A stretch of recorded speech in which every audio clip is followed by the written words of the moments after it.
agradeço a sua presença aqui no nosso evento, certo? Andei dando uma olhada aí no seu Lattes, né, para representar. Você tem isso aí, se eu estiver errado, você me corrige, né? Graduação em Engenharia Elétrica, né? Pela UFRJ, mestrado e doutorado em Física, né? Pela UFRJ também, né? Atualmente, o professor é um C do CNPq, certo? Quase 90 publicações na área, organizou vários eventos nacionais e internacionais, né? Eu vi esse aí do... teve esse interessante, eu achei o título interessante, Strings at Dune, né? Acho que lá em Natal, não? Esse daí? Foi Natal, Instituto Internacional de Natal. Isso. Ok. Então, revisou também de vários periódicos, né? Nuclear Physics, Clássico Enquanto Gravity, PLP, JREP, enfim. Todo mundo faz. Então, é um prazer tê-lo aqui conosco, né? E deixo para o senhor agora a fala, a palavra. Obrigado. Eu queria começar agradecendo muito o convite, é um prazer apresentar esse seminário aqui. Gostei muito de assistir o excelente seminário do Carlos Alberto antes, onde ele explicou algumas das coisas que eu vou falar aqui, vai me ajudar bastante. Bom, eu quero fazer uma apresentação simples, né? Não coloquei muitas equações, muitas informações, mas eu quero dar uma ideia geral para vocês de um tema de trabalho que nós temos, nosso grupo lá do Rio, da UFRJ também estado envolvido, que é a descrição, usando modelos holográficos ou métodos holográficos, de mesons vetoriais pesados dentro de um plasma. Né?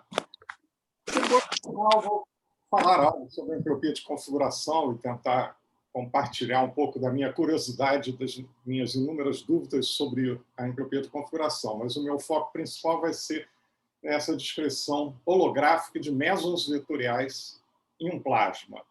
E eu vou abordar coisas, assuntos que aparecem em diversos artigos, eu coloquei alguns por aqui, feitos com colaboradores como 2 ex-alunos, Luiz Fernando e Rodrigo, e outros professores amigos, colaboradores, Roldão, da UFABC, que eu acho que muitos aqui conhecem, grande parte, e o Alfredo Vega, que é do Chile, da Universidade de Valparaíso. Tá? Começarei, então, essa minha apresentação. Opa, desculpa, estou com um probleminha de passagem de tela. Desculpem. Tenta com o Enter, professor. Acho que com o Enter funciona. O Carlos Alberto teve uma coisa parecida, eu acho. É estranho ele entrar assim. Desculpem. Parece que travou meus comandos o compartilhamento. Desculpem. Mas eu vou voltar, vou sair da minha tela cheia. Né?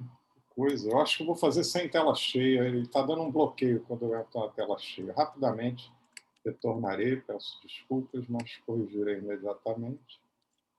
E vou colocar sem tela cheia. Tá. Bom, acho que dá para ver bem assim, né? E dessa forma... Ué, novamente? Não é possível. Não, aqui eu consigo. Sim.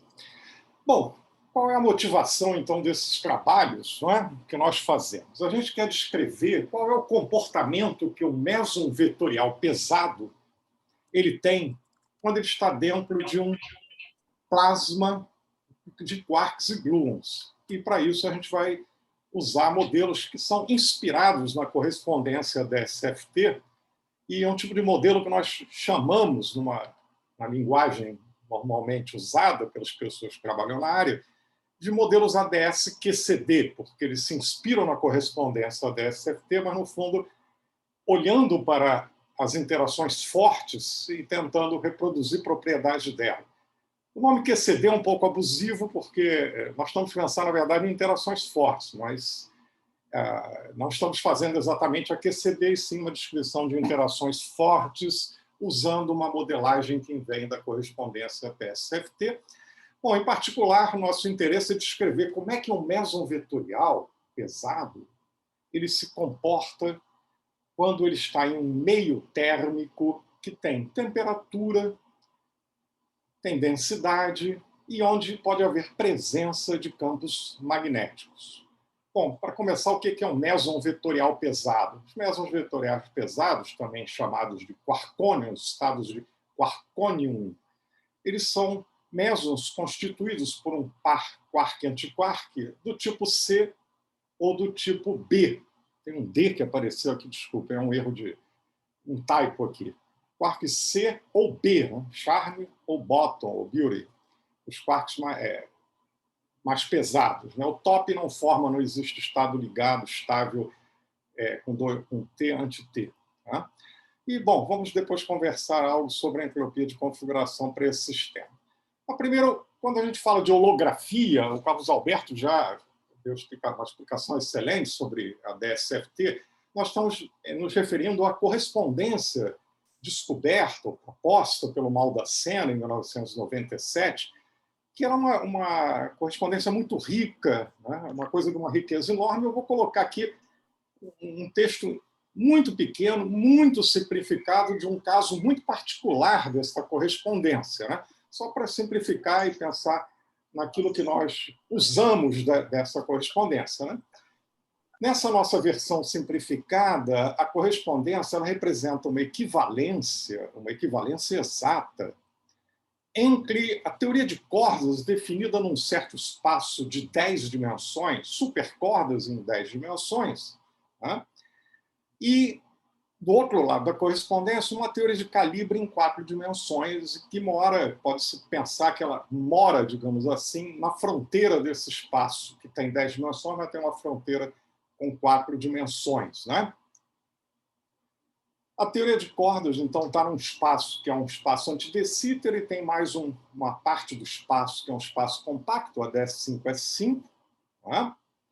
Essa parte da esfera, na correspondência que o Maldacena descobriu, esse S5 aqui, ele está relacionado na dualidade ADS-FT com a estrutura de supersimetria dessas teorias de calibre, porque a teoria de calibre que aparece na correspondência ADS-FT é uma teoria de calibre com supersimetria estendida, além de ter um grupo de cor, um grupo de cor SN, né? Que tem um N tendendo ao infinito. Ok. E essa teoria supersimétrica e conforme.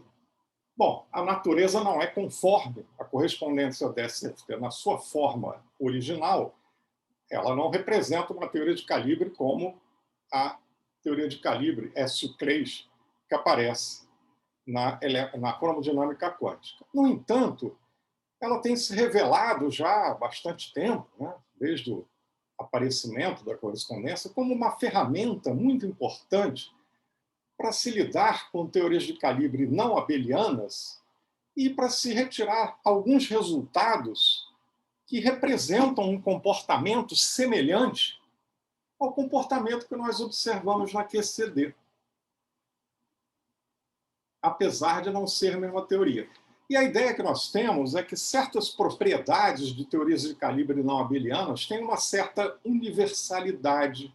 Elas valem para vários tipos de teorias de calibre não abelianas e, por isso, nós conseguimos, usando a correspondência, reproduzir certas propriedades das interações fortes. E para que a gente precisa disso? Por que a gente não usa a cromodinâmica quântica diretamente? Por que não usamos a QCD? Nós não usamos a QCD porque a QCD é uma teoria fantástica, interessantíssima, mas que, quando nós vamos para um regime de energias baixas, vamos diminuindo a energia, a constante de acoplamento aumenta. O comportamento exato da constante de acoplamento da QCD é algo ainda não completamente conhecido, mas sabemos que a constante de acoplamento aumenta e atingimos um regime não perturbativo, onde a técnica de perturbação que usamos, por exemplo, na QED, para calcular tudo que queremos na eletrodinâmica quântica, nós não podemos usar da mesma forma na teoria das interações fortes, na QCD. Por isso, precisamos de outras ferramentas, porque temos problemas fundamentais. A gente pode pensar uma coisa mais simples que a gente não consegue, ou uma das mais simples, que a gente não consegue fazer usando o QCD. Nós não conseguimos construir um próton com os campos fundamentais da QCD, que são os quarks e os gluons. Nós não construímos um próton, não construímos um muon, não construímos nenhum meson, nenhum hadron. Não conseguimos determinar a sua estrutura, mesmo porque a estrutura do próton e de todos os hadrons é algo que depende demais da dinâmica. Um próton em baixa energia, em repouso, ele tem um comportamento, tem uma estrutura totalmente diferente do que tem um próton que viaja a uma velocidade ultra-relativística e vai colidir com outro lá no LHC. Aqueles prótons do LHC eles têm uma estrutura muito complexa. Eles têm função de partição de quarks e de funções de estruturas de quarks e gluons complexas. Eles têm uma estrutura interna muito complexa. A teoria das interações fortes, a QCD, é uma teoria muito rica, mas também muito difícil de lidar nesse regime não perturbativo. Esta é a motivação de buscarmos na holografia uma forma de conseguirmos reproduzir alguns comportamentos particulares das interações fortes. Não reproduzir a QCD como um todo, claro, mas calcular algumas propriedades importantes, interessantes das interações fortes. E como fazemos isso? Nós construímos modelos que nós chamamos de modelo, a comunidade, né, que trabalha na área, chama de modelos bottom-up, em que a gente quebra a invariância conforme que existe na correspondência ADS-FT, introduzindo, de alguma maneira, uma escala de energia no espaço. Uma das formas possíveis é simplesmente cortar o espaço, que é o modelo mais simples que apareceu, inicialmente proposto pelo Polchin-Strasser, depois com trabalhos no nosso grupo para calcular massas de glue balls, e depois vieram vários outros tipos de modelos assim, e também outros modelos chamados de top-down, mas a ideia desses modelos holográficos é conseguir descrever algumas propriedades das interações fortes em domínios, em regiões de energia nas quais nós não conseguimos fazer a conta usando o QCD. E algumas dessas contas, a teoria de calibre na rede, Lattice, né, tem fornecido resultados, mas também ainda não consegue fazer, ainda mais dentro de meios térmicos e com densidade, enfim. Há situações físicas importantes onde não há uma forma, usando a cromodinâmica quântica, de fazer a descrição dos sistemas físicos relevantes. E aí, por que nós temos interesse em estudar hadrons, mesons pesados, neste caso, dentro de um plasma, ou seja, em meio térmico? Isso aparece aonde na natureza? Isso aparece num processo físico muito interessante, que é a colisão entre íons pesados, né? Que é feita em aceleradores de partículas. Hoje em dia, por exemplo, temos no LHC. O LHC produz colisões próton-próton, colisão próton-íon, núcleo, ou íon-íon, né? São as colisões PA, PP ou AA. A seria o número de massa, né, do núcleo atômico em colisão. Nessas colisões de núcleos, como de chumbo, por exemplo, tem uma massa muito grande, tem uma quantidade muito grande de constituintes.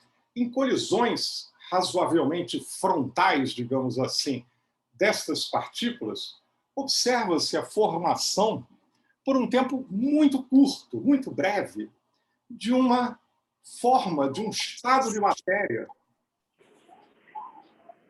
diferente dos estados da matéria que conhecíamos antes de observar esse tipo de processo, um estado chamado do plasma de quarks e gluons, onde, por um breve espaço de intervalo de tempo, nós temos quarks e gluons que não estão formando hadrons. Eles interagem fortemente, porém, eles não formam matéria incolor, estados ligados incolores. Eles formam um aglomerado de quarks e gluons e que se comporta, apesar de ser um processo extremamente breve, mas como há escalas diferentes de tempo envolvidas, eles se comportam como um meio em equilíbrio térmico por aquele tempo breve que existe, já que eles atingem a termalização numa escala de tempo muito mais rápida do que aquele tempo em que aquele plasma vive. E uma coisa que impactou muito, né, a comunidade de física hadrônica, física de partículas, foi quando Sohn, Polykarp, Stariner, Covington, eles descobriram uma forma de reproduzir algo que se observou nesse plasma de quarks e gluons, usando a correspondência da SFT.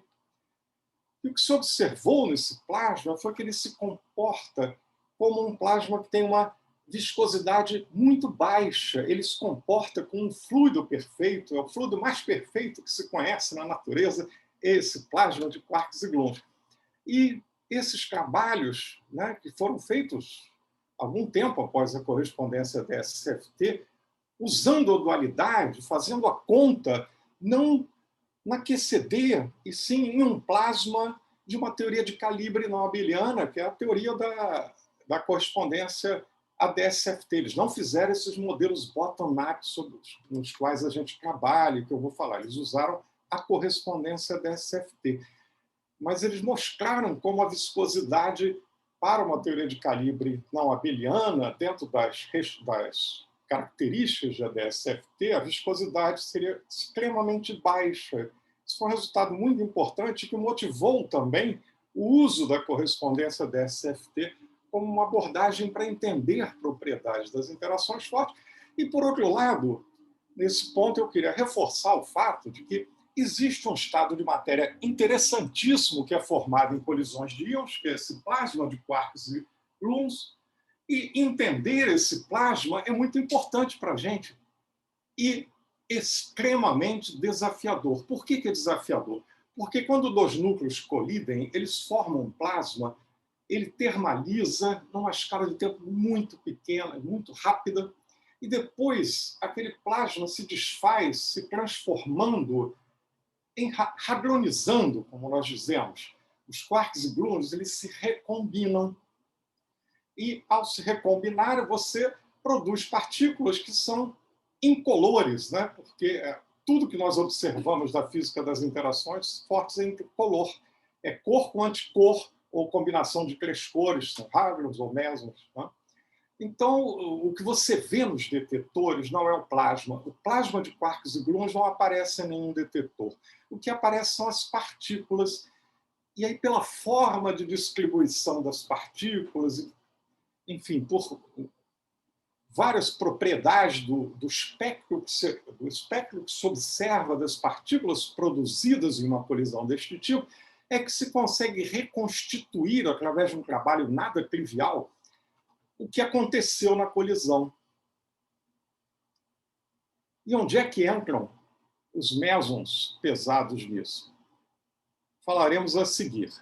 Mas antes disso, só uma observação, porque a gente, falando de correspondência DSFT, a correspondência DSFT, na versão que o Maldacena propôs, ela era uma correspondência envolvendo uma teoria de calibre sem temperatura. Né? E o Witten descobriu que poderia se generalizar a correspondência DSFT para um caso com temperatura finita, usando não o espaço de anti de Sitter, mas um buraco negro, ou um buraco negro assintoticamente anti de Sitter, ou podemos chamar de um buraco negro dentro de um espaço de anti de Sitter, no limite de temperatura zero, esse buraco negro some, né? Então volta-se ao DSFT original. Tá? E, da mesma forma, isso foi generalizado para meios com densidade finita, né? E com campo magnético. Outros autores, na sequência, foram vendo como generalizar a correspondência que o Maldacena encontrou entre teoria de calibre e teoria de cordas para casos nos quais a teoria de calibre tem propriedades de uma teoria de calibre morando em um meio com temperatura, portanto, um meio térmico, mas também com densidade, com campo magnético, simplesmente mudando a geometria na qual a geometria da parte dual, que seria a parte de teoria de cordas. Neste ponto, eu gostaria de fazer uma observação também. Quando falamos de ADS-CFT, da forma mais geral, nós sempre dizemos que é uma correspondência entre teoria de calibre e teoria de cordas. Mas se vocês olharem as coisas que eu vou mostrar na sequência, ou qualquer dos artigos do nosso grupo, vocês não vão ver nenhuma corda. É porque nós estamos com a teoria de cordas em uma situação, em um regime de energia no qual a teoria de cordas ela só possui o que são os estados não massivos. Então, a teoria de cordas, na verdade, ela fica representada simplesmente como uma teoria de gravitação. Então, o lado que seria da teoria de cordas, nos usos que nós fazemos da correspondência ADS-CFT, não é exatamente a teoria de cordas no seu aspecto mais geral, e sim teoria de campos em espaços curvos, em geral em um espaço de anti de Sitter e algumas vezes com modificações a este espaço, mas não usamos exatamente a teoria de cordas. Agora, voltando à questão dos mesons pesados. Por que é importante? Para que serve estudar meson pesado num plasma? O que isto nos acrescenta sobre o plasma em si? Como eu disse antes, você não vê o plasma, nenhum detetor observa o plasma, você não pode botar um termômetro dentro do plasma, você não pode medir a densidade, você não observa diretamente o plasma, você observa as partículas produzidas após o processo de radionização, no qual o plasma já não existe mais. E aí, onde é que entram os mesons pesados? Quando acontece a colisão, existe um processo inicial no qual ocorre o desconfinamento e que também, sendo um processo de altíssima energia, esse processo leva à formação de quarks pesados e também à formação de mesons constituídos por quark e antiquark pesado, quark C, quark B. E os quarks pesados, a tendência deles é, digamos, resistir mais a se desconfinar, a se dizer o que nós chamamos de dissociar dentro do plasma. Então, se o plasma tiver uma temperatura baixa, digamos assim, os sabores leves, o que são sabores leves? São os quarks U, D, S, né? Eles vão se dissociar, formar o plasma junto com os gluons, e os quarks pesados continuarão formando estados ligados do tipo C barra, BB barra. Já se a temperatura do plasma for mais alta, esses mesons pesados, também pelo efeito da temperatura, eles vão se separar, acontece um screening, uma blindagem da interação entre eles, acabam se separando. E depois, quando o plasma deixa de existir e as partículas chegam aos detetores, esses mesons pesados se recombinam, mas com outros mesons leves. Então você perde, digamos, uma quantidade de mesons pesados quando a temperatura é mais alta. É uma explicação simplificada, né? Mas para dar uma ideia de que a proporção de mesons vetoriais pesados que você observa quando vê as partículas, quando mede as partículas que são produzidas numa colisão de íons, te dá uma ideia de qual a temperatura, qual a densidade, qual o campo magnético que o plasma, que já não existe mais, mas foi formado, tinha. Isso é uma ideia que já tem algum tempo, né? Surgiu meio após o início desse interesse pelo plasma, e inicialmente se pensava em usar isso para o charmônio, mas depois, atualmente, se pensa mais para o botomônio, porque ele se dissocia a temperaturas mais altas, então, né, ele tem mais chance de a gente observar alterações dele. Ou seja, de outra maneira, a gente pode pensar que mesons pesados, eles são como se fosse aquele termômetro que tinha ali dentro do plasma e que ele chega lá no detetor, não é exatamente, você não vai ler o termômetro, mas a quantidade de a proporção, né? Porque a gente faz uma comparação entre colisão de próton, colisão de íon, e aí tem que levar em conta que próton, íon tem muito mais, né, partículas do que próton, enfim. Mas olhando a proporção de mesons que surgem no produto final de uma reação, é possível tirar mesons pesados, né? Tirar uma informação sobre as características que o plasma tinha, já que o efeito da dissociação sobre os mesons depende da temperatura. Eles não se dissociam totalmente como quando o plasma se forma. Os mesons leves se dissociam totalmente, os pesados se dissociam parcialmente. E o quanto que eles se dissociam? Depende da temperatura, depende do campo magnético, depende da densidade. E qual tem sido, né, já há algum tempo, o nosso objetivo?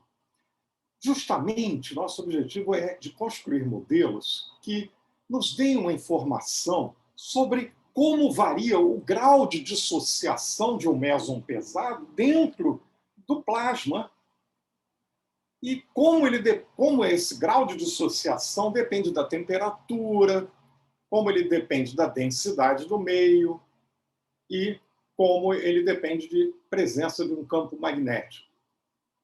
E por que falar de campo magnético? Porque quando você tem uma colisão que não é totalmente frontal, você tem dois íons carregados, positivos, indo a uma velocidade muito alta, próxima de C, né?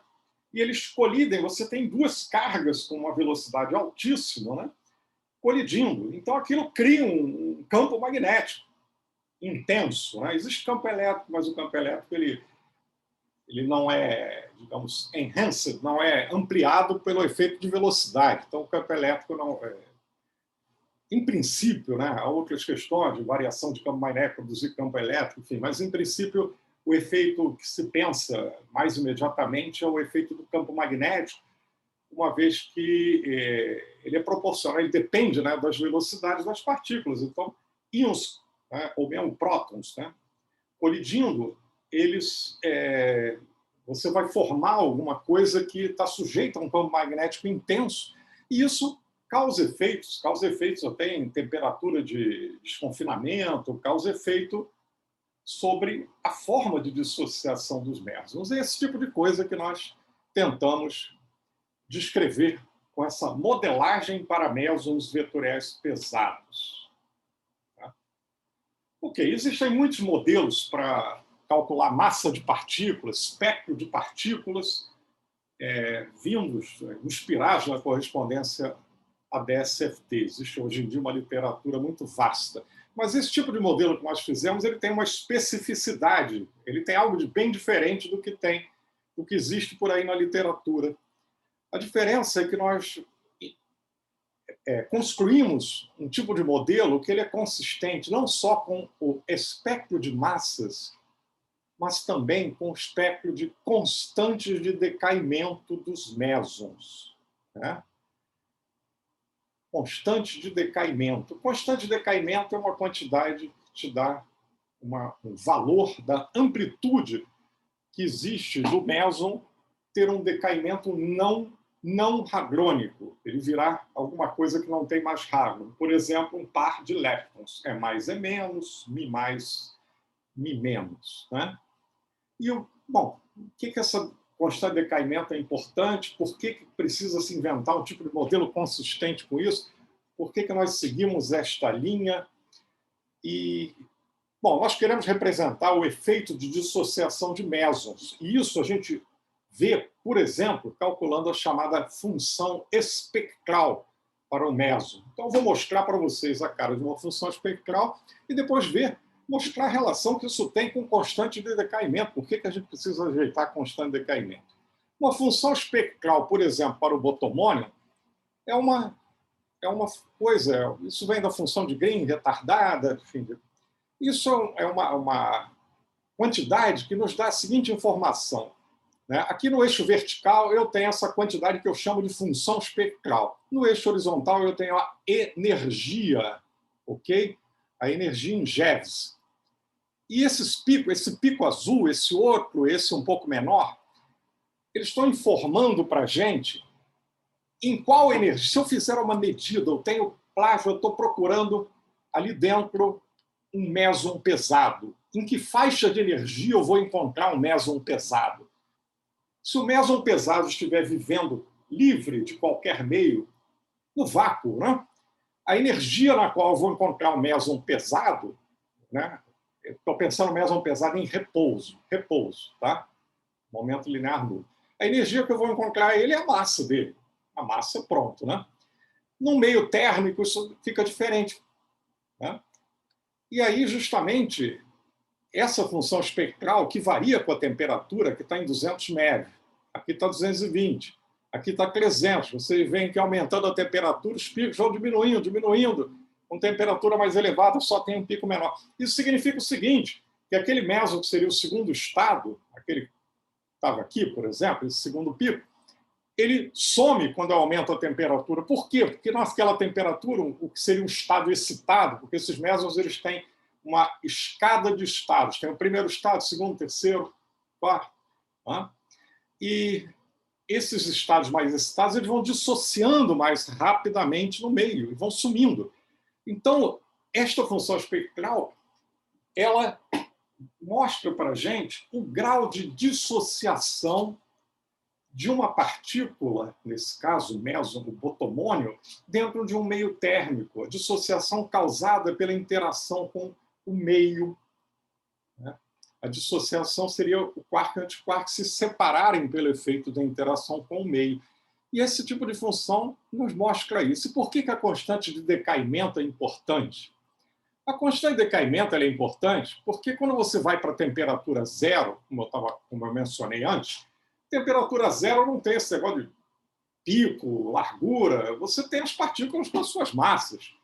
Aí aquela função espectral, é o que eu estou fazendo uma aproximação, eu estou desprezando estados de mais uma partícula, isso que eu estou falando vale só para aquele iniciozinho da minha função espectral a rigor, mas mostra o que nós queremos.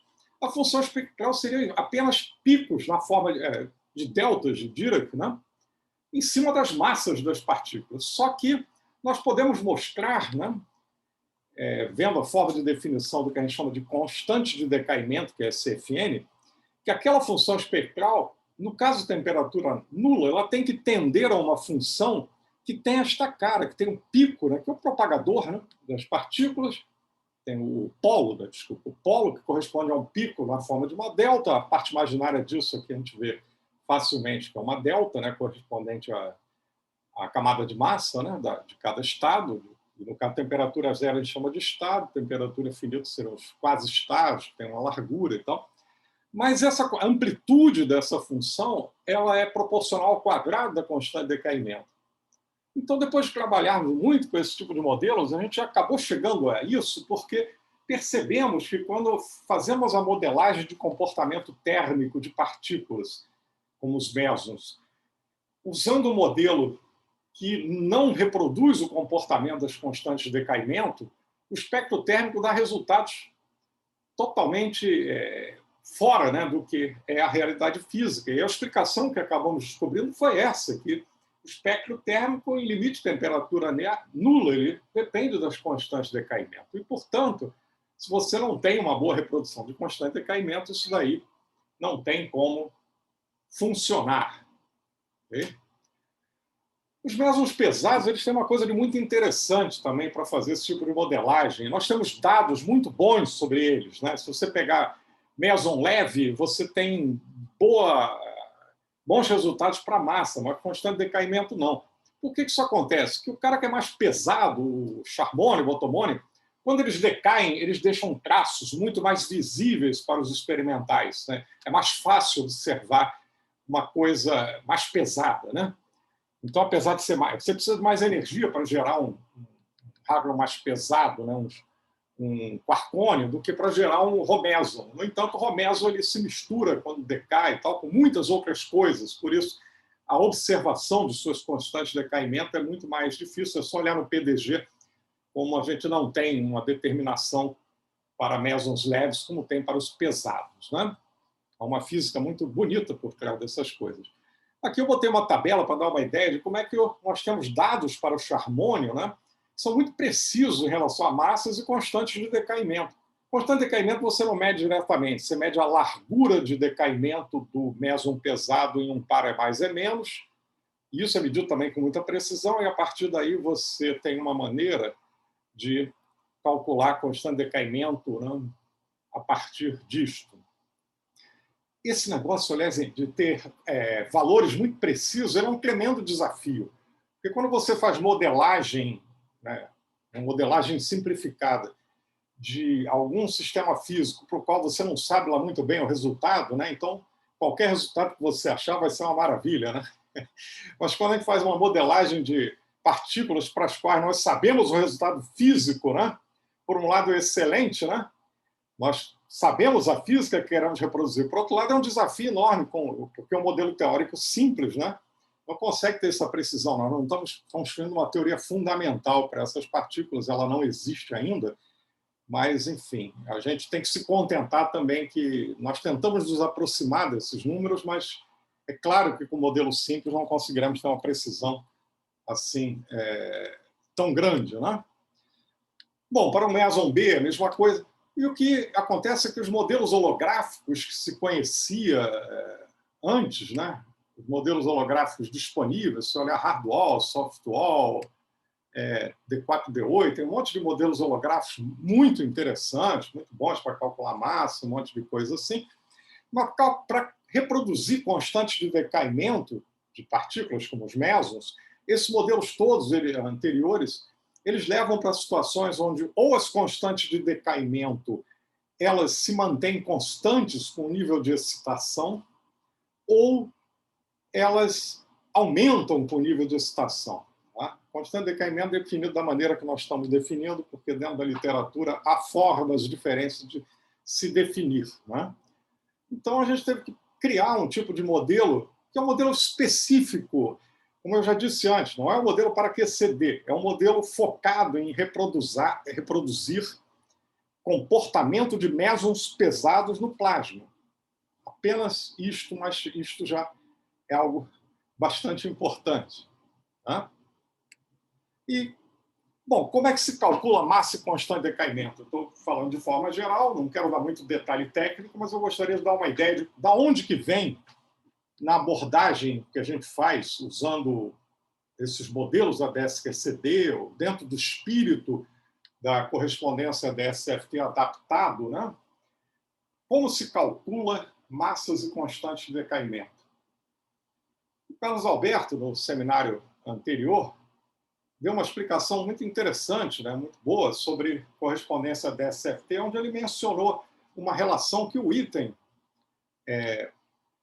forneceu, né, logo depois do trabalho do Maldacena, né, o Gubser, Klebanov e Polyakov fizeram coisas semelhantes, de como trabalhar com a correspondência da SFT, e a forma de trabalhar é usar a teoria de gravidade, os campos que moram no espaço diante de Sitter, o valor na fronteira deles, né, como fontes de função de correlação da teoria de calibre. Enfim, uma receita, né, que existe um dicionário, melhor dizendo, para calcular o lado esquerdo desta equação. Então, seguindo a linha do item, né, de outros autores, né, para como fazer funcionar, né, tirar resultados da correspondência descoberta pelo Maldacena, nós conseguimos, para uma teoria de calibre, calcular o lado esquerdo dessa equação, que é valor esperado, função de correlação, né, de campos de uma teoria de calibre. Então, a correspondência da SCP nos leva a calcular algo, esse lado esquerdo da equação. Por outro lado, se nós estamos pensando em uma teoria de calibre onde há estados massivos, estes estados massivos, né, aparecem na teoria de calibre. Eu estou pensando agora que eu tenho uma coisa, a correspondência da SFT, mas aplicada a uma teoria de calibre que possui estados ligados, né? Eu não consigo construir essa teoria, construir os estados ligados pela QCD, mas eu tomo a hipótese de que existem esses estados ligados que são estados com uma certa massa. Aí eu tenho uma sequência de estados, por isso essa soma do lado direito aqui de n igual a 1 a infinito, dos estados ligados seriam os vários estados dos mesons. Nesse ponto, também é importante observar que os mesons, assim como outros hadrons, eles possuem, né, um estado fundamental, o harmônio tem um estado fundamental. Mas tem também o que a gente chama de excitações radiais, que são estados que têm os mesmos números quânticos, mas têm um nível de energia mais elevado. É uma torre de estados. Oi? Marconi? Eu só queria saber se a gente pergunta só no final ou interrompe durante, Nelson e Marconi. Pode me interromper. Pode? Assim, eu estou começando a estudar agora essas coisas de ADS-CFT, Nelson. Aí me surgiu uma dúvida, e assim, do lado direito você está querendo calcular umas quantidades físicas, né? Aí como é que você identifica do lado esquerdo exatamente qual é essa função que você tem que calcular aqui do lado esquerdo dessa... Perfeito. Ótima pergunta. Nós temos que descobrir como construir uma teoria de campos no espaço de anti-de Sitter para calcular. Sua pergunta é excelente. O que eu coloco do lado esquerdo para calcular essas quantidades físicas do lado direito? Eu estou querendo representar mesons. Tá? Aí eu construo uma teoria no espaço de anti-de Sitter, né? Então boto lá o espaço de anti-de Sitter e coloco ali um campo que representa uma corrente que representa o meson. Então, que seria um campo vetorial, que a gente vai colocar um VMI, né? Um campo vetorial, e que nós consideramos que ele é dual, né? Ele tem a correspondência com o que seria a corrente que representa o meson, que é uma corrente psi barra gama mi psi, representando um estado de um meson que seria criado por um antiquark, um quark, só que nós não criamos ele com antiquark e um quark. Ou seja, em resumo, aqui do lado esquerdo, nós colocamos um modelo de um campo morando no espaço anti-de Sitter, com mais um background que eu vou mostrar ali para botar a escala de energia, mas que este campo é o dual gravitacional de uma corrente que representa um meson. Aí eu calculo a função de correlação, então, de duas correntes que representam mesons. E, justamente, esta equação vale nesta situação, em que eu tenho duas correntes que representam estados físicos. A função de correlação delas é que dá o lado direito, onde aparece a constante de decaimento e a massa desse estado físico. Ok? Respondi? Ok, Tiago? Depois Ok. vou passar mais. Mas aí, assim, como é que você sabe qual é essa corrente que representa um meson lá em ADS? É um campo vetorial, você pega lá? Há certas... Eu não demonstro que isso representa um meson, né? Tá certo. A hipótese que essa quantidade possa representar. A corrente mesônica, o meson em si, o campo de um meson é um férmion, né? É fermiônico, mas é uma corrente, que seria uma combinação tipo psi barra gama mi psi. O JMI, né? Esse JMI seria uma corrente, né? Associada a um meson. Como a corrente é vetorial, a gente segue como foi a ideia do item. O item, o primeiro exemplo que ele deu quando analisou a correspondência da SFT era um operador de global. Global escalar. Global escalar, qual seria o campo dual global escalar? Um campo escalar.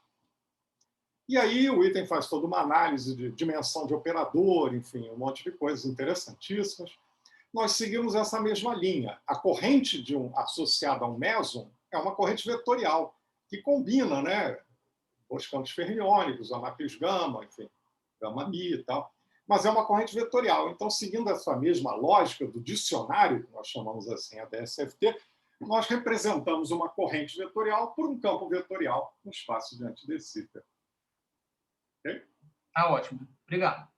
E aí, do lado direito, o que a gente faz? Bom, onde tiver um polo, né, onde o P2 menos onde tiver um polo na parte imaginária, né, onde tiver uma delta na imaginária, um polo na parte real, você vai ter a massa e o resíduo, digamos, do polo, a menos desse projetor aí, de transversalidade, aí você vai ter a constante de decaimento. Então, com esse tipo de coisa, a gente calcula, né, a constante de decaimento. Bom, agora eu estou chegando no que eu já comentei antes. O que a gente usa no espaço de andesita para representar isso? Como eu disse antes, a gente coloca um campo vetorial e coloca uma lagrangiana para um campo vetorial. Isso aqui é um espaço de anti-de Sitter, né? A métrica anti-de Sitter, eu não coloquei a métrica aqui, mas é um espaço de anti-de Sitter, esse raiz de menos G, e aqui esse F, né? É o field strength de um campo vetorial, enfim, é uma integral de ação de um campo vetorial. Só que nós fazemos algo diferente, né? Se você colocar só o campo vetorial no espaço, você tem a correspondência DSFT sem nenhuma escala de energia. E nós colocamos escalas de energia, nós fazemos uma modificação, e aí nós seguimos o que eu disse que é a chamada abordagem bottom-up, que é nós vamos olhar para a física como ela é e vamos extrair, né, coisas que nós observamos na física e vamos colocar no nosso modelo, não vamos partir, como se faz em outras abordagens, para buscar uma solução das equações que vem da teoria de cordas ou da relatividade geral. Então, nós vamos criar um modelo fenomenológico, um modelo efetivo. E a gente faz isso inserindo esse fator E elevado a menos φ de z, onde esse φ é essa quantidade, essa função que foi engineered, digamos, foi a tradução em português ficou um pouco engenheirada, foi modelada, construída, né? Foi construída, né? Para dar os resultados que a gente quer sobre o comportamento, que reproduzem, né, o melhor dentro do que se consegue do comportamento de massas e constantes de decaimento de mesons pesados. Bom, esse primeiro fator é um fator que aparece no modelo chamado Softwall, que é um modelo antigo, que um dos primeiros surgiu e reproduz razoavelmente bem mesons leves, né? As massas somente de mesons leves. E aparecem 3 parâmetros, 3 quantidades com escala de energia neste modelo. E essas 3 quantidades, nós temos interpretação física para elas, né? A interpretação é que quando você tem uma dessas quantidades, é o que a gente chama de spring tension, né? Quando você tem 2 quarks, um quark e antiquark interagindo, uma parte da massa associada a um estado ligado vem da própria interação forte. Você bota 2 quarks interagindo, tem um tubo de fluxo, e aí, por isso que a gente fala de spring tension, que seria uma corda, que é um tubo de fluxo da interação forte dentro daquela... entre os quarks, né, com uma linha, e aí a intensidade da interação forte vai levar também uma quantidade de energia. Mas tem uma outra quantidade que vem do sabor do quark, porque a interação forte, a cor, né? Não, a interação de cor não é o que diferencia os diferentes sabores de quarks. Né? Charmônio, botomônio mesmo, eles têm massas totalmente diferentes, porque o próprio quark, para criar um quark B, criar um quark C, você já precisa de uma energia muito grande, né? Então, existe uma parte da energia que tem a ver com a massa dos quarks. Essa parte, quando você modela, faz modelagem para meson leve, você pode meio que esquecer isso, porque as massas dos quarks U, DS, você pode desprezar, está calculando massa de meson. Para o quark pesado, não. Para o meson pesado, não, porque a massa do quark C e do B são muito grandes. Mas tem uma outra quantidade com escala de energia também, que é a chamada... quer dizer, desculpa, não é chamada. É uma outra quantidade que nós percebemos precisava entrar, pelo seguinte, quando eu falo de constante de decaimento, eu estou pensando no processo em que eu tenho um meson vetorial pesado, bem pesado mesmo. Esses mesons são bem pesados, se a gente volta, né, ali e vê aquela tabela botomônio, o primeiro estado botomônio tem uma massa de 9,4 GeV, né, uma massa muito grande. Né? Quando você tem um processo físico em que o botomônio decai em um par elétron-pósitron, a variação de massa que acontece nesse processo físico é enorme, né? Muito grande. Muito grande. Né? Porque você pode até pensar que elétron e pósitron, perante a massa a escala de energia do processo, a massa do botomônio, eles não têm massa nenhuma, né? massa nenhuma, né? Então, é uma transição, o elemento de matriz, digamos, característico desse processo, não é uma interação forte, portanto, nem cabe dentro de uma modelagem que a gente está fazendo de tentar reproduzir QCD, é um processo não hadrônico, né? Mas ele envolve alguma escala de energia, que é essa transição de uma massa grande para uma massa nenhuma, praticamente. Então, fenomenologicamente, introduzimos um parâmetro com um valor também muito grande, né? Que nós associamos à existência dessa escala de energia muito grande na transição de um estado de um quarkônio para um nada, um vácuo hadrônico, que seria mais é menos, que não tem hadrон nenhum, né? E dentro dessa modelagem, né, nós, bom, talvez comentar algo mais. O que a gente faz? A gente pega esses campos e acha a solução para eles, descobre as massas, e aí, olhando de novo para aquela forma que aparece a função de correlação, nós temos também uma maneira de calcular constante de decaimento, achamos os resultados.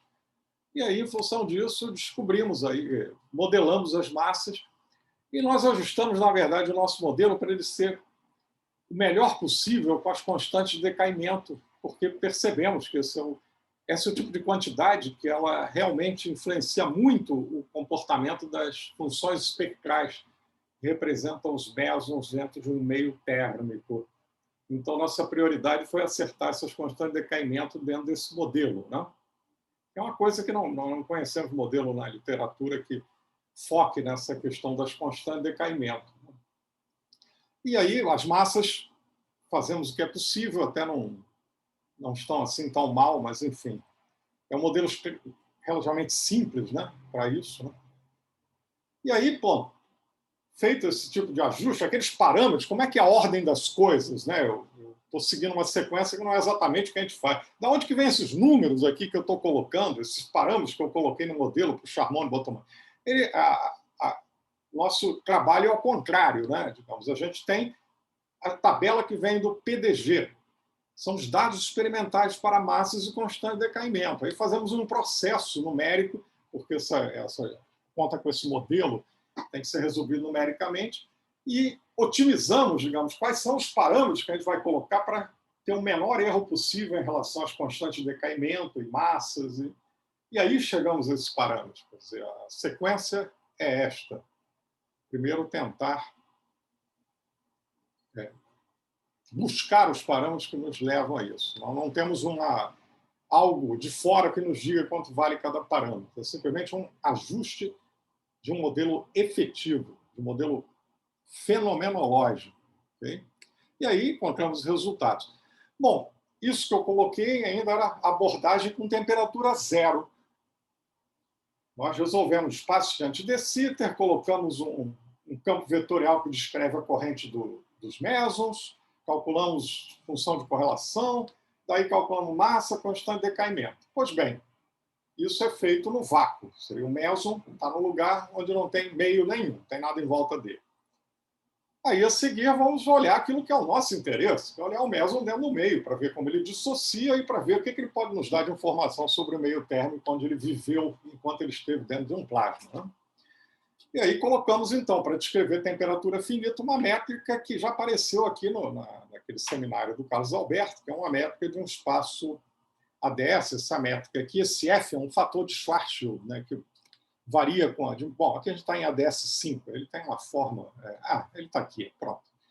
E, bom, para temperatura finita e densidade finita, a gente faz um buraco negro carregado. Então, um buraco negro também tem uma carga, e essa carga tem a ver com densidade, porque tem uma forma de chegar a essa conclusão, né, que você pode pensar na carga de um buraco negro representando uma densidade do meio, e aí há uma relação entre a posição do horizonte do buraco negro e a densidade, também a temperatura. Aqui eu estou colocando só esse quezinho, que é uma carga, mas esse quezinho está relacionado com a densidade de um meio. Eu não esqueci de colocar a relação aqui, tem nos artigos. Ele está relacionado com a densidade do meio.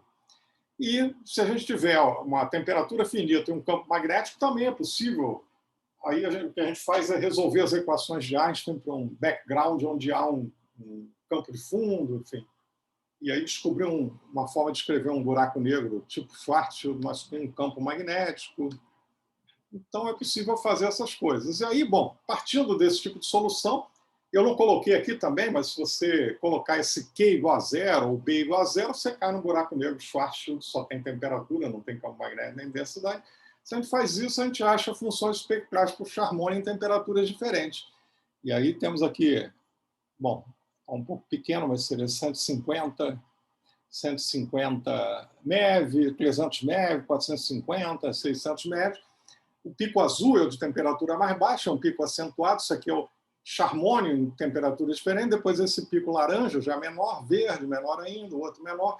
A temperatura aumentando, os picos da função espectral eles vão alargando, se deslocam um pouco também e vão diminuindo muito em altura, até que chega uma temperatura em que esse pico se torna praticamente inexistente, em que a interpretação física é de que ocorre a dissociação completa do meson pesado no meio térmico.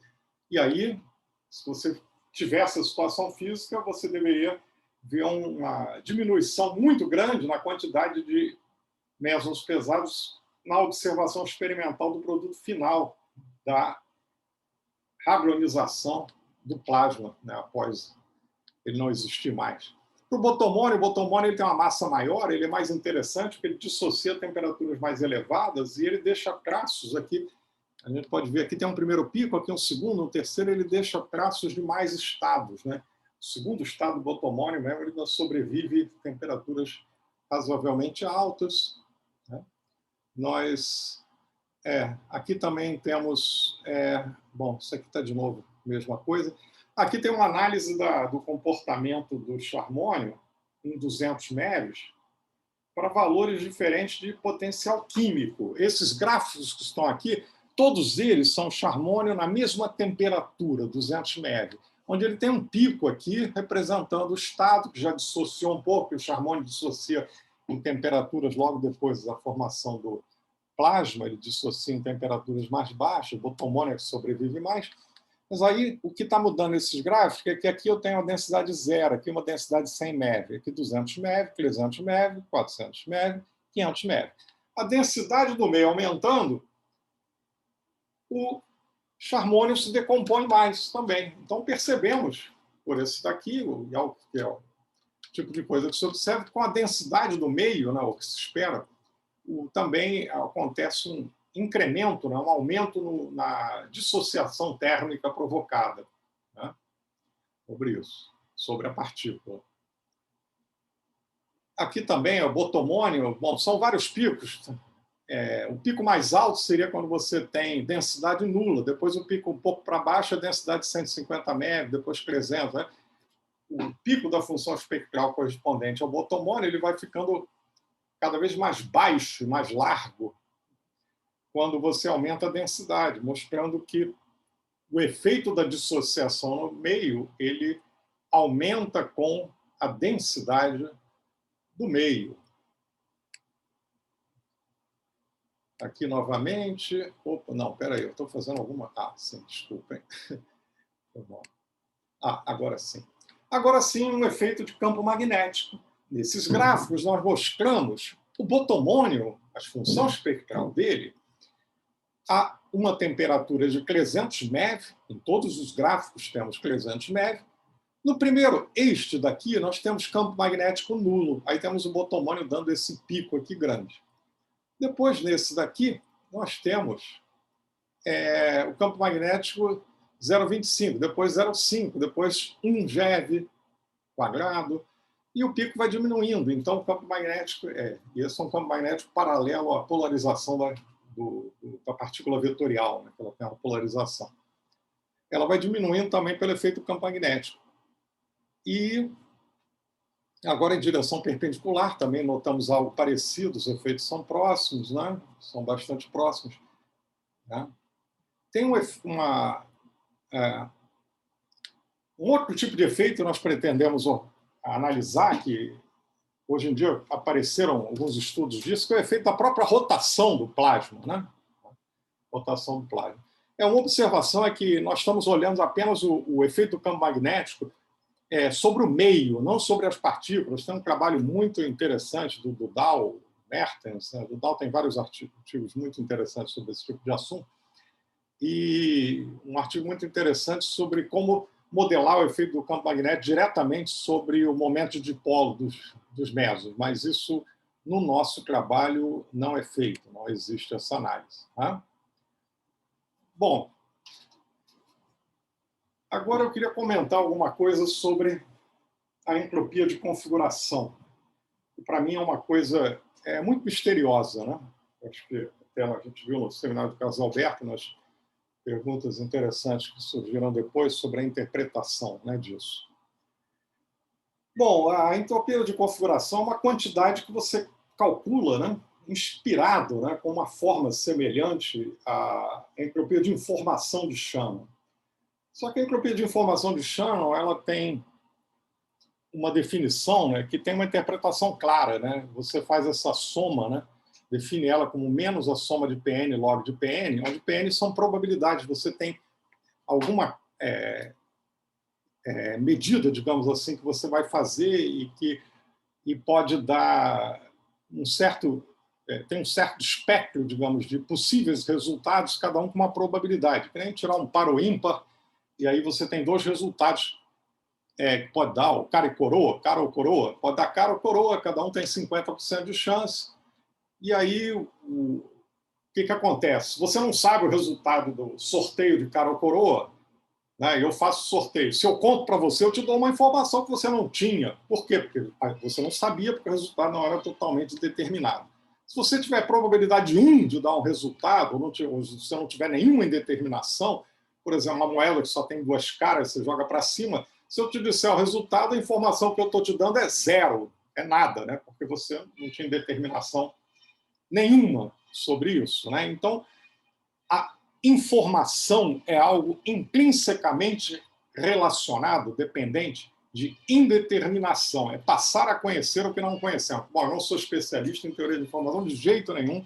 Estou meio me atrevendo a falar o pouquíssimo que eu consigo entender sobre o assunto, né? É um assunto bastante interessante, complexo, mas não sou especialista. Mas, inspirado nisso, né, o Glaser descobriu uma coisa interessante que eu tento, há algum tempo, entender por que funciona. O que ele descobriu é que se você tem um sistema localizado, né, e aí você escreve uma densidade de energia para ele, uma quantidade ρ que representa como a energia se distribui no espaço, e aí você faz a transformada de Fourier dessa quantidade, aí define um rotil de K, que vai te dizer como a energia está distribuída, digamos, no espaço de momento, no espaço de frequência, no espaço que seria a transformada de Fourier da parte espacial, né? E aí você define uma quantidade como se você estivesse tratando, né, essa densidade de energia no espaço de frequência, de momento, como se fosse uma função de onda, né? E aí, se você levar ela ao quadrado, né, ou tomar o módulo ao quadrado, você teria uma probabilidade, né? Uma probabilidade ao quadrado. E se ela não for normalizada, em princípio não é, né? Você divide pela norma ao quadrado, quer dizer, aí o Glaser define uma quantidade chamada modal fraction, que a gente poderia interpretar como se fosse uma... Se esse ρ tilde K fosse uma função de onda da mecânica quântica, por exemplo, esse epsilon de K, quer dizer, uma função de onda ainda não normalizada, né? Mas esse epsilon de K nos daria uma densidade de probabilidade na mecânica quântica. E aí, neste sentido, se isto fosse uma probabilidade, essa probabilidade, eu construo com ela uma expressão assim que passa a ser o análogo para um espaço, né, contínuo da densidade da entropia de informação de Shannon, mas se isso for uma probabilidade. E nos casos que nós temos analisado, não é exatamente isso que a gente tem, né? Não é exatamente uma probabilidade, né? E sim uma distribuição de energia. E, no entanto, a gente vê que essa quantidade calculada dessa forma, de alguma maneira, que eu não entendo completamente, quer dizer, praticamente não entendo, mas vejo que funciona, tento entender, essa quantidade ela nos dá um resultado em que, quanto mais estável um sistema é, menor o valor disto. Ou, ao contrário, em outras palavras, essa quantidade cresce quando o sistema se torna mais instável. A minha tentativa de entender isso é que essa forma de distribuição do espectro de energia, a relação disto com estabilidade, eu acho que isso está relacionado com o princípio de incerteza, com a questão de uma relação de incerteza energia-tempo, tipo ΔE, ΔT, e acho que tem, digo acho porque eu não consigo provar algo desse tipo. Tenho feito algo nessa direção, mas não consigo. Acho que tem a ver com essa relação de você dizer que uma localização menor em energia seria uma localização maior no tempo, que seria uma vida maior de um sistema físico, ou seja, um sistema mais estável. Então, a minha visão é de que o funcionamento dessa entropia tem a ver com a forma de como a energia, o espectro de energia se distribui, tem a ver com a duração de vida de um sistema por algo tipo uma relação de incerteza energia-tempo. Mas é estranho, porque isso, em grande parte das aplicações que a gente faz para sistemas clássicos, né? Então, probabilidade, incerteza, fica um pouco estranho. Bom, mas a gente tem uma forma de definir... Ah, desculpa. Pode Não, falar. professor Nelson, meu nome é Felipe, eu sou aluno da UFC, né, sou aluno do professor Jeová, e nessa equação que o senhor mostrou antes, então, esse termo, né, entropia, então seria mais por causa da similaridade das equações do que por ser realmente uma entropia, nesse caso. Por ter essa interpretação de entropia do sistema. Porque tem a mesma forma da entropia de Shannon, pode pensar assim, da entropia de informação. Por ter essa similaridade. Por isso porque ela tem exatamente a mesma forma, quer dizer, uma versão contínua da entropia de Shannon, com essas diferenças que eu acho muito importante e que, enfim, dá dúvidas, né, de que você não está lidando nem sempre com probabilidades, em geral não. Mas exatamente, a questão é essa. Tem a mesma forma da entropia de Shannon, a gente chama de entropia de configuração. Aliás, aqui eu coloquei esse negócio dividido pelo módulo para fazer essa relação com probabilidade de mecânica quântica, que eu acho interessante, mas tem outra forma de dividir pelo valor máximo ao quadrado, definir aquela DCE, Differential Configuration Entropy, que o Carlos Alberto mencionou, né? Às vezes a gente usa uma, usa outra. Bom, ao contrário. Bom, aí o que a gente pode fazer nesses modelos de mesons vetoriais, só para ver mais um caso em que essa quantidade funciona, né, como algo que dá uma ideia de estabilidade de um sistema, o que nós fizemos foi pegar esse campo que representa o meson, calcular uma densidade de energia associada a ele, fazer a transformada de Fourier. A densidade de energia para o campo é um campo do espaço curvo, né, é o tensor T00, a gente calcula isso e tal.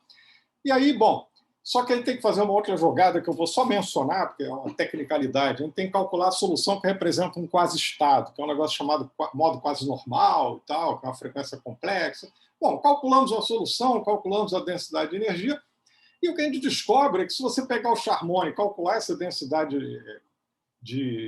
essa quantidade de energia de configuração como a função da temperatura, você vê que ele vai aumentando com a temperatura. E, de fato, o Charmony, quando a temperatura aumenta, ele vai ficando mais instável. E essa quantidade que o Glaser inventou realmente vai crescendo. E a mesma coisa, se eu calcular, aqui a gente está calculando aquela entropia de configuração dividindo pelo máximo, que é chamada DCE, ela vai aumentando também aqui é com a densidade. Ou seja, a entropia de configuração calculada para essas soluções de mesons, elas obedecem exatamente uma regra que a gente vê acontecer em muitas coisas, né? Aqui é a função de campo magnético. É quando um sistema físico tem várias configurações possíveis e umas são mais estáveis do que outras, a mais estável tem uma entropia de configuração menor. A gente tem notado, como o Carlos Alberto falou muito bem, nós estamos vendo em uma quantidade enorme de sistemas físicos que esta quantidade definida desta forma, ela tem este comportamento. Um sistema mais estável, ele tem um valor menor desta quantidade. Um sistema mais instável tem um valor maior da entropia de configuração. Agora, por que exatamente que isto acontece? é algo que eu acho, como eu disse antes, que tem a ver, né, está relacionado com o princípio de incerteza, né, de Heisenberg para energia e tempo. Bom, como eu vi que surgiu uma discussão muito interessante sobre isso também, eu queria mencionar uma coisa, ainda que não estava exatamente nos meus slides, peço desculpas, não deu vontade. Eu fiz um artigo, esse artigo aqui, foi publicado. Rapidamente, quando vocês calculam essas entropias configuracionais, usando a holografia, não? Ou aí já é outra coisa? Sim. Desculpe, talvez não deve ter ficado claro, né? Como é que eu calculei isso? Vamos voltar aqui. Eu peguei aquele meu modelo holográfico e ele tem um campo vetorial que mora no espaço diante de Sitter e que representa o meson. Ok? Aí eu peguei esse campo vetorial que mora no espaço de density, que representa o meson dentro deste modelo holográfico, e com este cara eu calculei a densidade de energia dele. Configuracional, no caso, a entropia configuracional. Primeiro eu calculei a densidade de energia, porque o objeto inicial para se calcular a entropia de configuração é a densidade de energia. Aí, bom, eu não coloquei as contas aqui, mas a gente calcula a densidade de energia, aí faz a transformada de Fourier e volta lá naquela definição de entropia de configuração. Você pega a densidade de energia, como é que é a densidade espacial de energia, faz uma transformada de Fourier nela, aí a transformada de Fourier você define aquela fração modal, elevando o módulo disso ao quadrado, dividido pela norma dele, enfim. E aí calcula isso, essa fração modal, vezes o logaritmo dela. Eu fiz tudo aquilo, só eu não repeti isso, mas... Então, efetivamente, o que acontece é que você consegue agora não só calcular massas, como você fez antes, mas também estabilidade e coisas de transição de fase, essas propriedades mais... Exatamente. Quer dizer, a estabilidade a gente também analisa pelas próprias funções espectrais, mas assim, pela entropia de configuração, vem uma outra forma de informação sobre estabilidade. Tá certo. Muito bom. Mas, para ficar claro, atrapalhando aqui com a ordem dos slides. Para ficar claro, o que a gente fez foi pegar aquele modelo holográfico e aí seguir um procedimento padrão aí da cálculo de entropia de configuração, que é calcular uma densidade de energia associada a uma configuração física, fazer transformada de Fourier, seguir lá uma receita lá do coisa, né? Mas eu ia só comentar que essa questão de entender como é que funciona a entropia de configuração é uma coisa que me perturba há bastante tempo. Eu fiz um trabalho que saiu uns 2 anos, que eu não tinha mencionado aqui, tentando um pouco entender esse tipo de coisa, como é que vem, como é que a gente tem uma interpretação. Eu tentei, então, olhar um caso de um buraco negro, né, que eu acho que é um exemplo onde a gente consegue fazer isso funcionar bem diante de Sitter, e aí usar uma coisa que a gente chama de princípio de incerteza entrópico, Entropic Uncertainty Relation, que é uma relação interessantíssima que generaliza o princípio de incerteza. E aí eu tentei relacionar, pegar a entropia de configuração definida com a distribuição de energia no espaço de momento, né, na transformada de Fourier, e aí calcular uma outra quantidade, que é a própria distribuição de energia espacial, e essas duas quantidades, por uns teoremas que existem relacionados com essa entropia, relação de incerteza entrópica, eles obedecem a uma certa inequação, e acabei descobrindo que se você tivesse forma de representar funções, né, que tem a cara, né, da métrica da energia de um buraco, densidade de energia de um buraco negro, e a sua transformada de Fourier, você teria uma relação entre as duas, aí se elas fossem alguma coisa que se comporta como uma probabilidade, você poderia ter uma relação de que há uma relação entre a quantidade de informação que vocês têm em espaço de posição e em espaço de momento com a estabilidade de um buraco negro. Mas, bom, isso é uma coisa muito especulativa e que eu não conseguia diante disso. Eu tenho muitas dúvidas e muita curiosidade sobre a entropia de configuração. Eu vejo como ela funciona, fiz essa tentativa de entendê-la em termos de princípio de incerteza, mas permaneço com muitas dúvidas, mas eu acho que eu já falei demais. Bom, agradeço muito pelo convite, muito obrigado e vou encerrar por aí.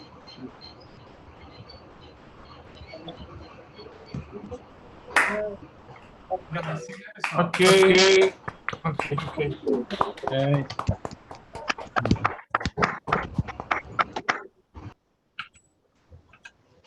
Professor, posso fazer uma pergunta? Vai, Felipe, pode fazer. Professor, achei bastante interessante essa questão, a sua apresentação de modo geral, né? E eu queria saber se é possível associar outras grandezas termodinâmicas, né? Entenda esses termodinâmicos aí como entre aspas, a essa entropia configuracional, como uma temperatura configuracional, sei lá, alguma coisa nesse sentido. A entropia configuracional. Bom, eu não sei se vai nessa direção que você está pensando, mas eu tenho um trabalho recente feito com o Otávio Junqueira, que é um pós-doutorando, está trabalhando com a gente, em que a gente analisou a entropia de configuração variando na transição de fase, confinamento, num modelo holográfico desse, em que tem uma transição chamada Hawking Page. Mas nesse trabalho, nós calculamos a entropia de configuração e o Otávio descobriu uma coisa interessantíssima, que ele calculou também a entropia termodinâmica do espaço. Então, calculamos a entropia de configuração e a entropia termodinâmica. E neste caso desse sistema, porque é um sistema em equilíbrio térmico, você tem entropia também definida, entropia termodinâmica, ele descobriu uma relação bastante simples entre as duas. São calculadas de formas diferentes, a entropia de configuração para o espaço, a entropia de termodinâmica do espaço. E o Otávio descobriu, está nesse nosso artigo que saiu no Physics Letters esse ano, há algum tempo, não está mencionado nesse seminário, mas... E ele descobriu uma relação simples, não me lembro exatamente de qual era, mas uma relação muito simples entre... As duas variam, né? A relação entre as duas, né? É bastante simples. Quer dizer, existe, nesse caso, então, uma relação entre a entropia de configuração e a entropia termodinâmica. Bom, isso é a única coisa que... Não, é porque assim, né? Você consegue... Desculpa, professor Marconi, eu vou só complementar aqui, pode ser? Pode. É só o seguinte, quando você tem a entropia termodinâmica lá da física estatística, você consegue obter uma temperatura, não é isso? Para o sistema. Né? Nesse caso, com a entropia de configuração, você poderia obter alguma coisa parecida com uma temperatura?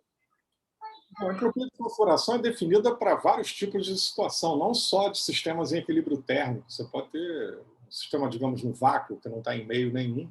Mas a gente já fez trabalhos de entropia de configuração para calcular a estabilidade de estados excitados de blue balls, enfim, temperatura zero. Então, nem tem temperatura, por exemplo. A entropia de configuração não precisa ser definida para um sistema que esteja dentro de um meio, e, portanto, em equilíbrio térmico, para o qual existe uma temperatura. Né? Então, enfim, eles podem ter essas coincidências em certas situações. Por exemplo, a entropia de configuração, como a entropia de Shannon, você define ela com probabilidades, não tem que ter nada termodinâmico ali. Né? A entropia de configuração não é definida apenas para sistemas em equilíbrio termodinâmico.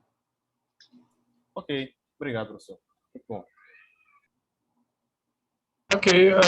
Tá me ouvindo bem, pessoal, hein? Vamos. Alô? Tá horrível, tá horrível. Tá horrível, né? Bom, tá. vou passar para você, então. Ei, deixa eu falar então. O pessoal tem alguma pergunta aí? Eu tenho e o Carlos Nunes também tem aí, ó. Então fala aí. Pode perguntar, professor Carlos Nunes. Olá, Nunes, pode perguntar. Marconi, tá horrível teu microfone. Tá, já desligar, Marconi.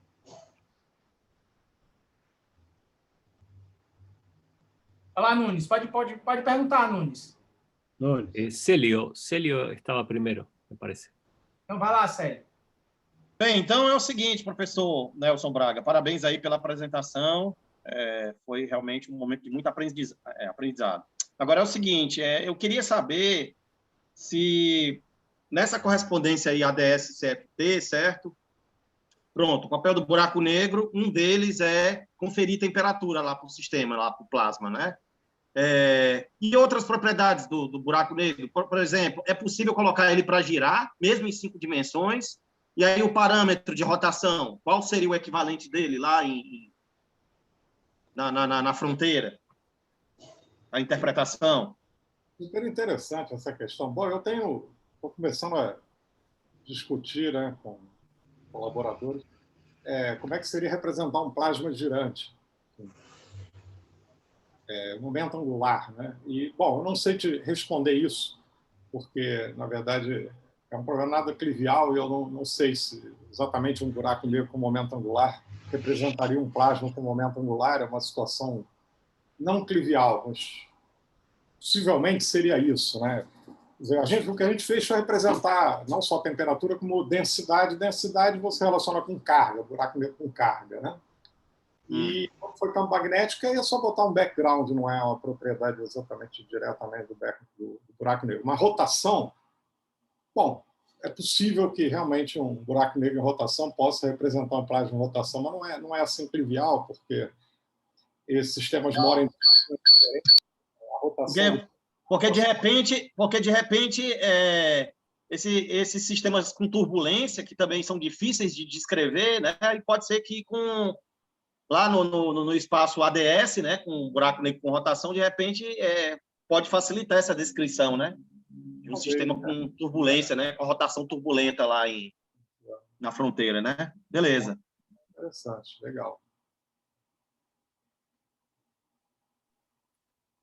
Nelson, una pregunta breve porque es continuación de la pregunta de Felipe. ¿Esta entropía, de esta manera definida, depende del tiempo? Para esses sistemas que nós analisamos, que são estacionários, não. Si los campos de gauge o algunos de esos que pones dependieran del tiempo, la entropía dependería del tiempo. Y ¿se sabe algo de la derivada temporal de esta entropía? Si siempre crece o si es monótona. Questão interessante. Bom, eu nunca analisei nenhum caso que envolvesse sistema dependente do Time tempo. dependence. Okay. As situações que eu analisei, a gente começa com uma distribuição espacial de energia, todas as situações com as quais eu trabalhei eram estacionárias, então eu não sei. Mas isso seria uma questão interessante. Eu acredito que se funcionasse como a gente vê funcionar, né, para o caso estacionário, talvez desse uma forma de mudança da estabilidade com o tempo também, mas eu realmente não vi. Até não me lembro de ter visto casos como esse, casos assim, não estacionários, né? Mas talvez tenha, eu não sei. Eu só lidei com casos estacionários, realmente. Ok. Obrigado. Obrigado. O pessoal aí no chat está fazendo algumas perguntas. Acho que vocês podem ligar o microfone e perguntar. Acho que é mais fácil. Talvez levantando a mãozinha aqui, aí eu consigo organizar. Tem uma opção de levantar a mão aí no Zoom, aí eu vou organizando.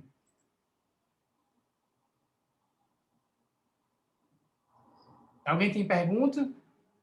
Liga o microfone para falar ou bota a mãozinha ali para ir organizando? Tem a opção levantar a mão aí, reações, lá embaixo no Zoom.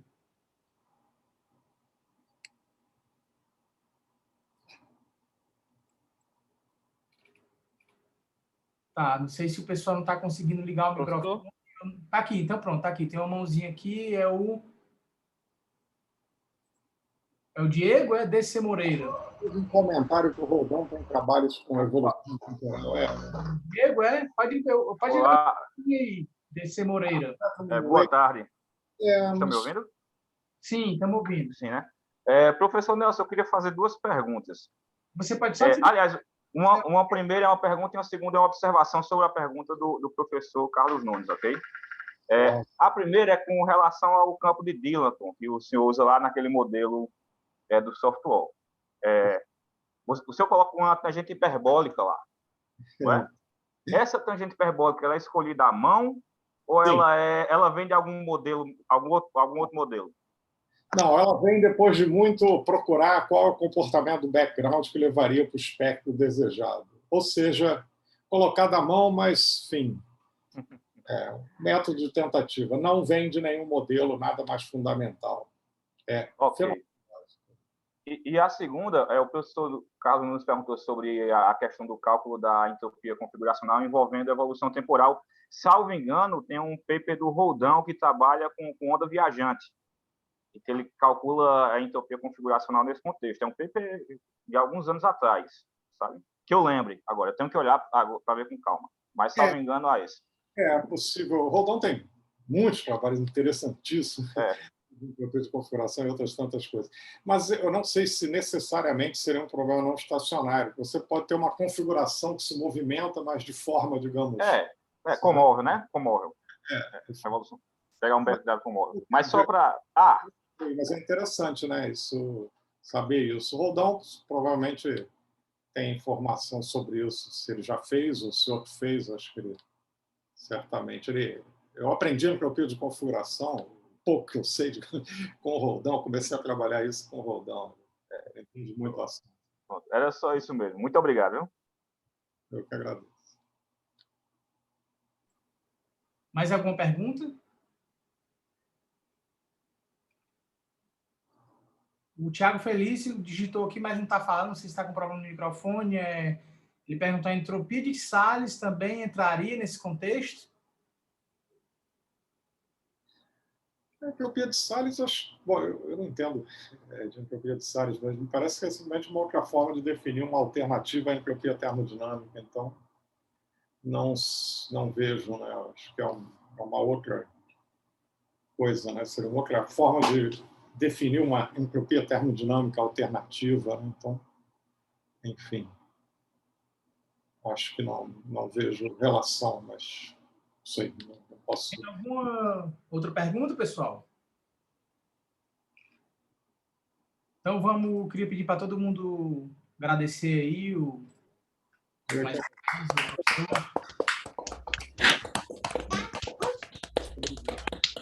Realmente foi bastante interessante a sua palestra. Agradecer de novo o nome da comissão organizadora. Foi bastante esclarecedor em bastantes pontos aí, para mim, pelo menos. Foi bastante rico. Obrigado aí por aceitar. Obrigado. Então, mais uma coisa, a gente pode colocar no canal do YouTube essa palestra? Ou não? A gente está botando os vídeos lá, perguntando para os... Você, Carlos Alberto, professor, a gente pode colocar a sua também, Carlos Alberto, no YouTube? Tranquilo, na boa. Pode me mandar o link até, porque eu posso querer também, alguém pode perguntar. Se você puder mandar o link. Claro, mando sim o link do canal do YouTube, né, do evento. Do evento. Bom, vocês devem botar na página, possivelmente. Sim, vou colocar lá com notícia. Obrigado. Hoje está bom então, pessoal. Então vamos encerrar por aqui. Obrigado a todos. Até amanhã, teremos encerramento, né? Amanhã, só pela manhã. Gravação. Falou, pessoal. Gravação, Javá. Parar a gravação.